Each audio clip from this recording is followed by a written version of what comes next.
Hi there and welcome to episode 2 of the Remote Lounge, and this session we're talking about diversity and inclusion, a topic that's particularly close to my heart being an LGBTQ plus owned organisation. And in today's session, I'm absolutely delighted to welcome LaQuinta Jernigan with me here from mdgroup. So LaQuinta, look forward to you joining me onto the screen. Thank you very much. Thank you so much for having me, Gavin. I'm excited to be here with you today to talk about diversity and inclusion, which is also a topic very near and dear to my heart. I work for a company called MD Group. I'm their Chief Operating Officer, and MD Group is actually a woman-owned business. We're celebrating our 20th year anniversary this year. So diversity is something that we care deeply about. No, absolutely. And before we get started, I think it's a really good kind of segue into just giving a little brief sort of description of diversity and inclusion and what it kind of officially means there. So diversity is a spectrum of human demographic differences represented in the workforce. So things like race, gender, sexuality, physical disabilities there. And really diversity is the who and what. And when we think about events in mind specifically, we think about who's attending the event, maybe who's operating the AV equipment, who from the event team are running it, and who are actually presenting and attending the event. And then when we start leading on and thinking about inclusion, inclusion is a collective of actions, behaviours and gestures that make everybody feel welcome and part of the workforce. Inclusion really is around the how. So how do we embrace diversity? The behaviours that welcome one another, and all the thoughts and ideas and perspectives matter there. So it's really just making sure that everybody feels a part and included into the workforce there.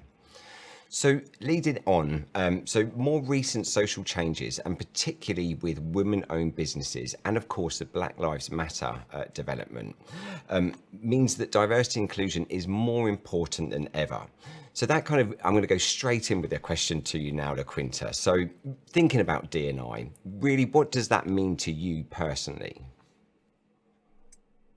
So for me, it's not a complicated definition. Diversity means that we are looking around and we are listening and considering all people from all walks of life, all cultures, all backgrounds, and the decisions that we're making as a business and our day-to-day lives.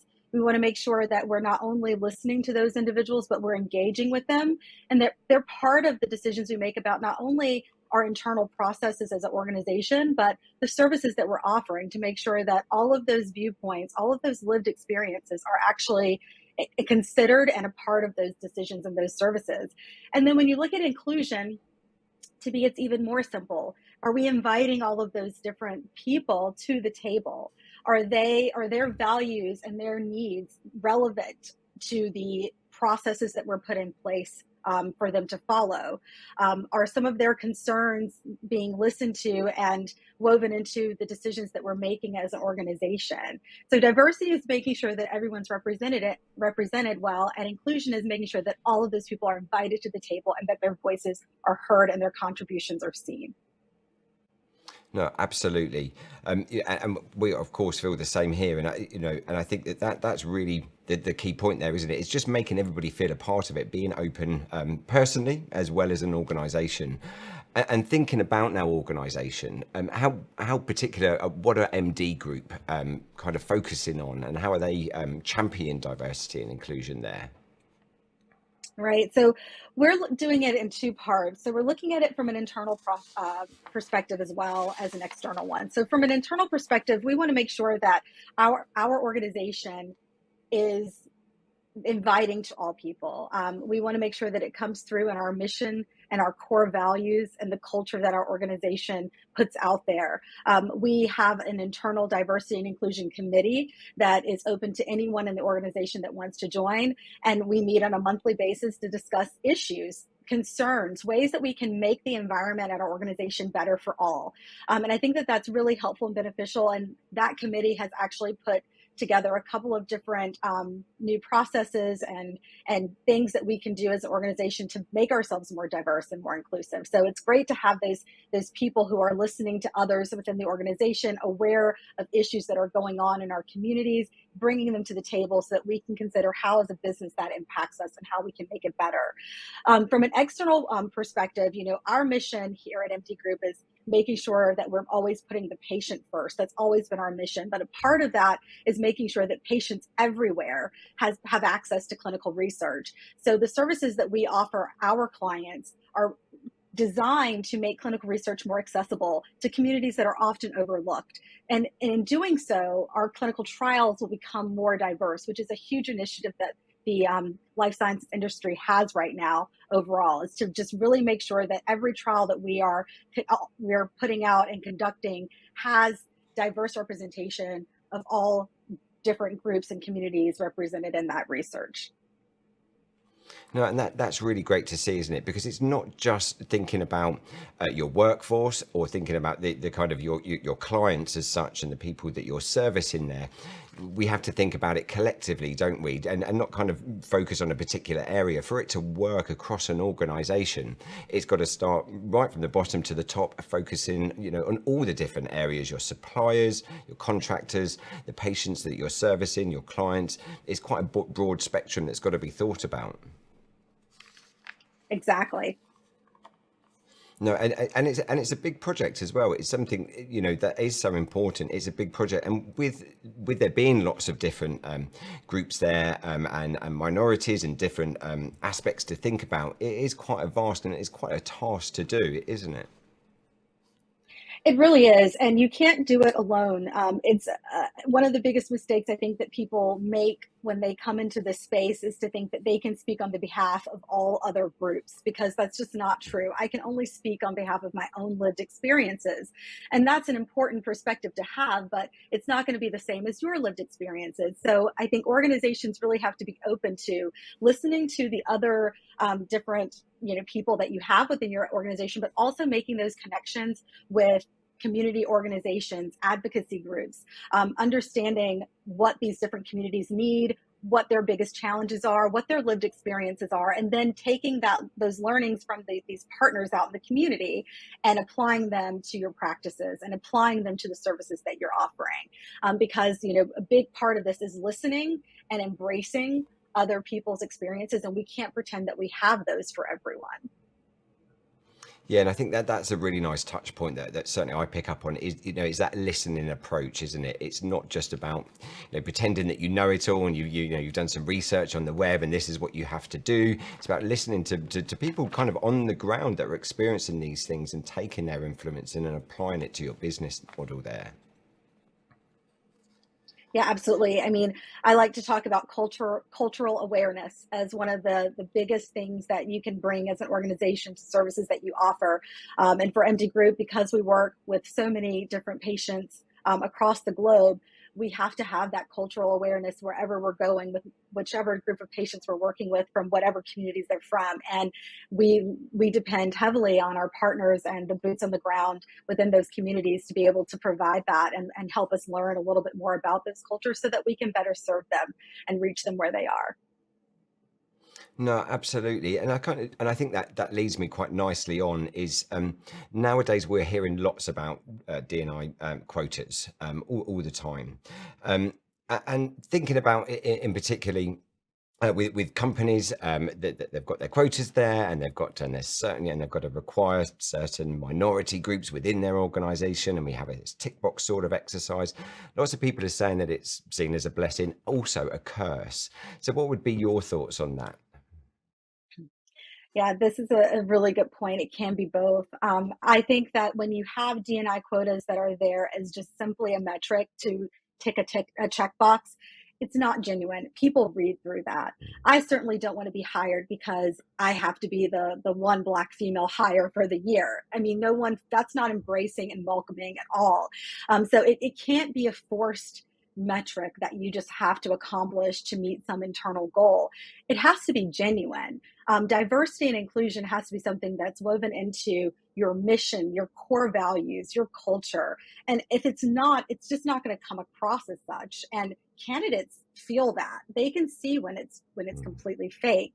So it really has to be built in every aspect of your business, not just a quota or a metric that you're filling to look good in the public eye. And again, you cannot do that without ensuring that you have other policies within your organization that supports diversity. You want to be open to all candidates who meet the qualifications and the skill set, but it's all removing the biases, looking at things from a fresh approach and considering all people. That's where you're going to be able to really increase the diversity. But if it's not genuine, it's just lip service. And like I said, most people will see through that. When you're recruiting individuals, often they are doing their own research on your organization. There's so much out there. And the world we live in today with social media, there are lots of opinions about your business already out there.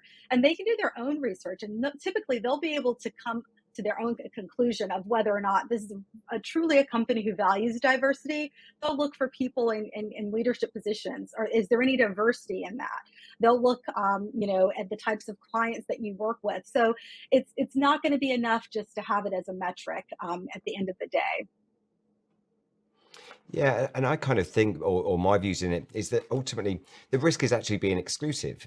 You're actually excluding people. If you've got this tick box that you need to fill, then actually you're excluding, a great candidate that will be perfect for that role just because it doesn't meet the criteria. To me, it's actually kind of turns it on its head a little bit. It's great that initiatives are out there. It's great that companies are thinking about it, but it takes it to the next level when there's that tick box exercise and kind of almost ruins the work that's been done in being inclusive there. Exactly. There are a lot better ways for you to truly be a champion of diversity than just having this requirement. And at the end of the day, you want to make sure that candidates also don't feel that way, because it's very clear when you have that type of exercise. And so, from an external candidate's perspective, it's really off-putting. But also internally, think about the types of tensions and non-embracive culture you create when you know that when people internally feel that people are only hired to meet this one metric and goal. It really doesn't set up a very good environment. So again, diversity is important, but you have to do it in a more organic, nurturing, genuine way, and not just as some exercise that you're putting on there just for optics.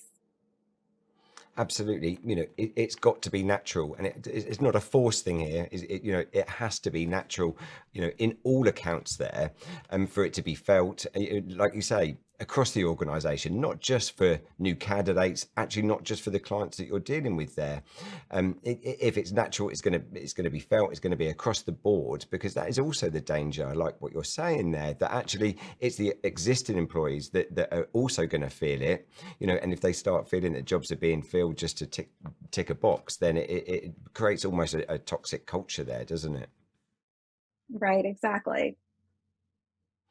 No, and then, and this is such valuable information. And now, because obviously we're in events, particularly for us with the AV side of things. Now, I would like to understand, some of your thoughts, maybe some of MD's thoughts there. Really, what do we need to start thinking about and doing to make events more inclusive for all? That's a great question. And I have to say, it doesn't start with us, Gavin.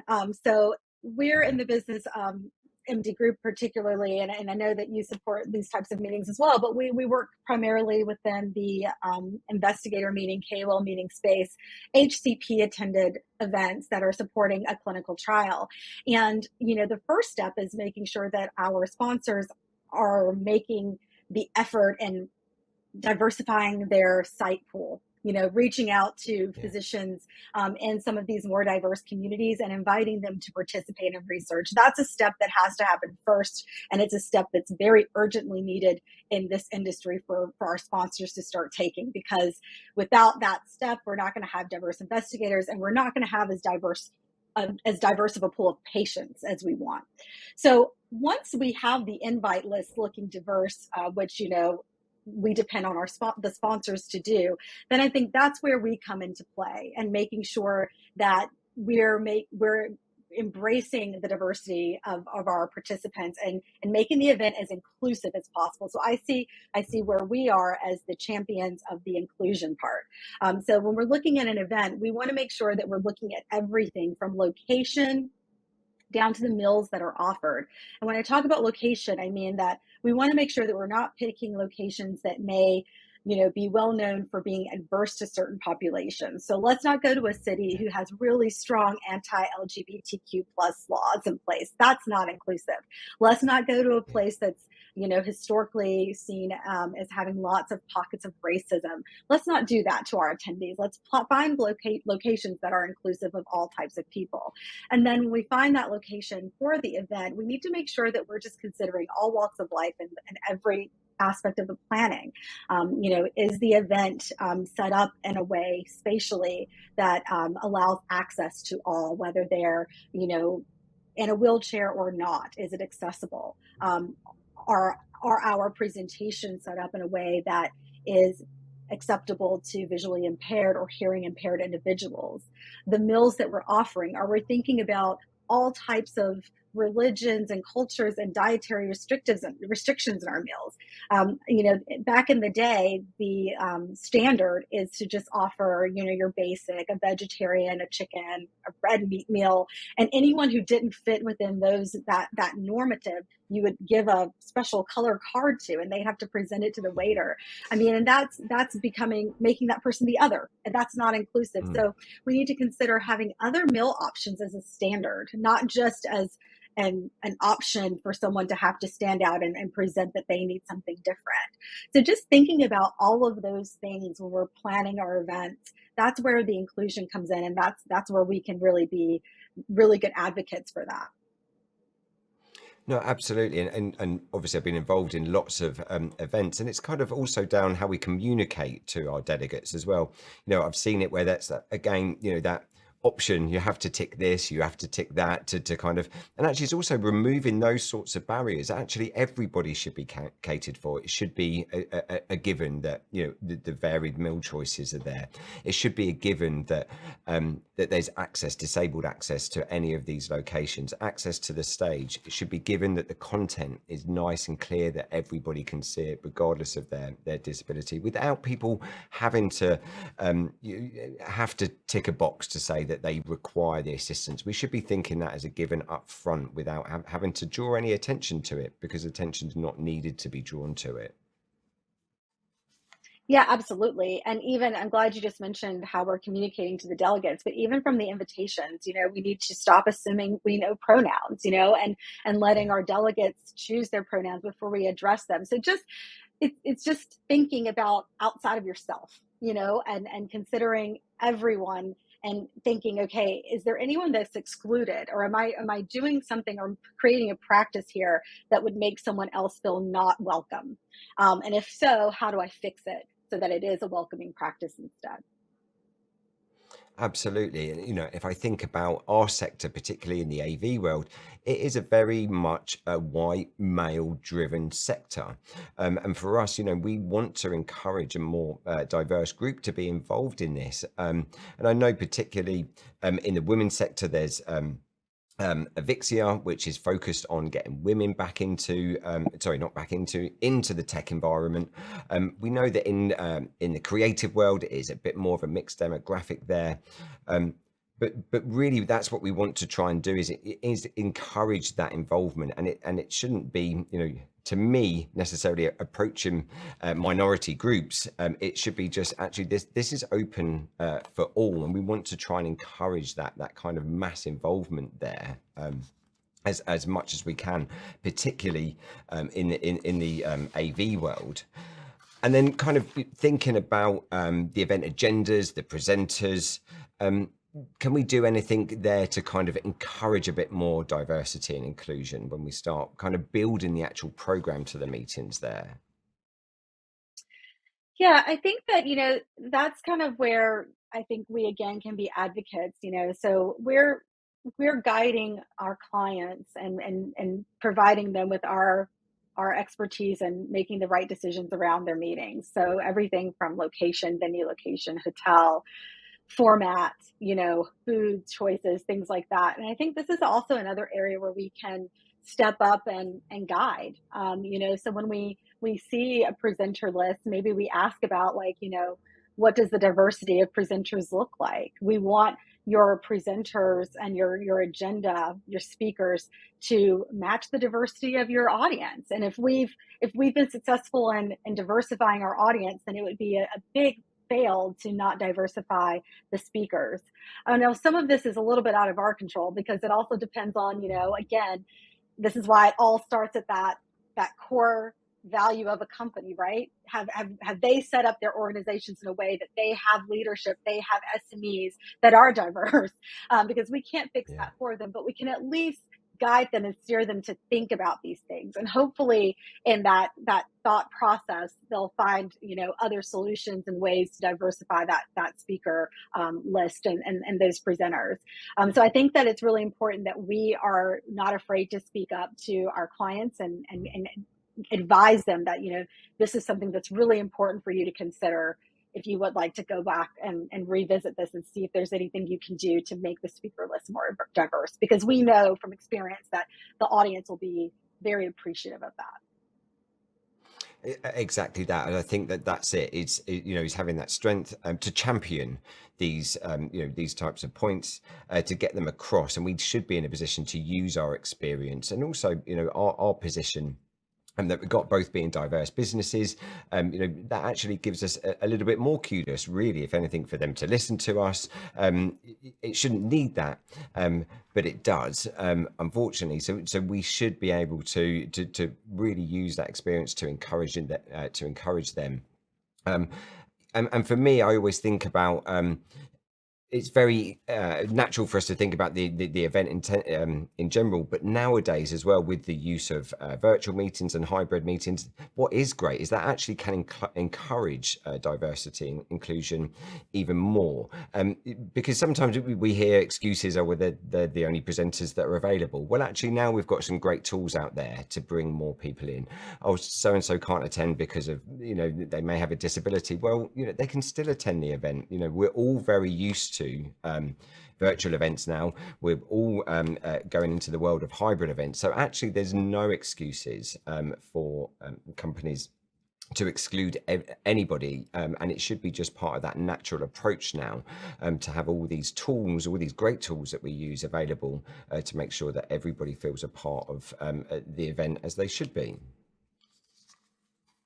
Yeah, absolutely. We have so many resources available to us to reach everyone, and they should be included as standard. So you're absolutely right. Having a virtual component, even to a live meeting, just ensures that no one is left out. There are no barriers to participating or presenting at the meeting.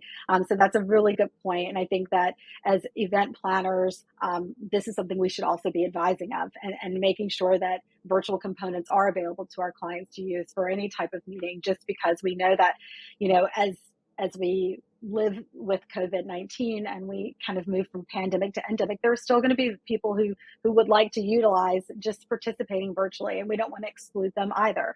So it's a really great tool that we have available to us.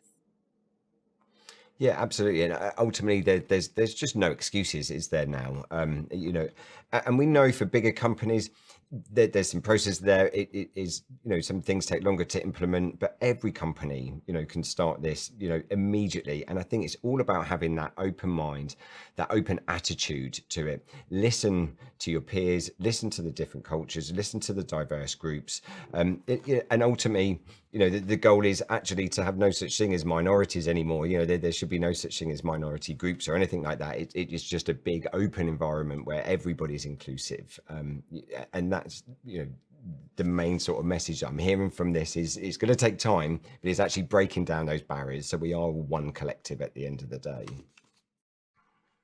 Yes, absolutely. And we want to create environments, whether it be at events or within our organizations, where people can feel free to be their true selves.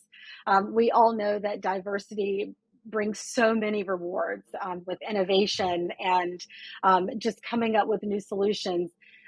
having all of these varied lived experiences is just so beneficial to an organization, to everyone. But when people can't be their true selves, that's harbored, that's limited. When you're so worried about fitting into some sort of described norm that you feel a company has, or their expectations of how they need you to be, then you're not able to kind of bring that innovation and bring those good ideas because you're so focused on conforming. So we want to create environments that people can be their true selves, and then they can engage, and then they can contribute to, the overall big picture a lot more meaningfully. Absolutely, because at the end of the day, it's counterproductive if people are too busy focusing on how to conform rather than just being themselves and using their mindset to their full capacity. Then that's actually a win-win for all, not only personally for that individual, but for the organization that they could be working for, as well as bringing it back to events. Those delegates that are at the meeting, if they're comfortable, in their own skin, just being there, without having to worry about what they look like, what they're saying, then they're going to be automatically completely engaged. They're going to absorb that information, and ultimately it's a win-win for everyone. Exactly. And just before we conclude today's session, which has just been so lovely just speaking to you like this, what would you say that, kind of some take-home words before we conclude from yourself there? I think my take home would be diversity and inclusion is not hard. It is something that we can all, bring into our own organizations and into our lives. The biggest thing is listening, being open, embracing others, welcoming them to the table, letting people be their true selves, and really, making sure that those beliefs are part of your core values, and built into your overall company culture. I can't express how important that is. And I think that if companies just start at that square one, and if we think about that as the square one with even event planning, then we can build from that and do great things. No, absolutely. And I think my kind of key points that I've taken away from that is that all organizations, we need to be open to listening to all communities and embracing their experiences that they've learned along the way. It can't be a forced matrix. It just doesn't work. It has to be genuine, and it has to come, right from the bottom to the top, and from the top all the way back down to the bottom. It has to feel natural. We've learned that maybe virtual and hybrid, it can be a great way to increase the D&I by allowing the events to be more accessible in a relatively straightforward way. And this will really take the events forward. And anyone and everyone should be championing inclusion and diversity to break down the walls, to make sure that everybody feels comfortable in their own skin. And with that, LaQuinta, sadly, our time has run out. So I would like to personally just say thank you so much for joining today's session and talking to me. It's lovely to be able to just have a conversation about these things, and just kind of air some of our views. So it's always lovely to have you a part of that. So from us, thank you so much for joining us today. Thank you so much for having me, Gavin. It's always a pleasure to sit down and talk to you. And thank you to everyone out there who tuned in to listen. No, thank you very much. And before I close out for today, thank you everyone for joining today's session. It's been a really great really great to have you listening in. We thank you for your time. And if you do have any questions for myself or LaQuinta, feel free to reach out to us via LinkedIn. We'd be delighted to hear from you.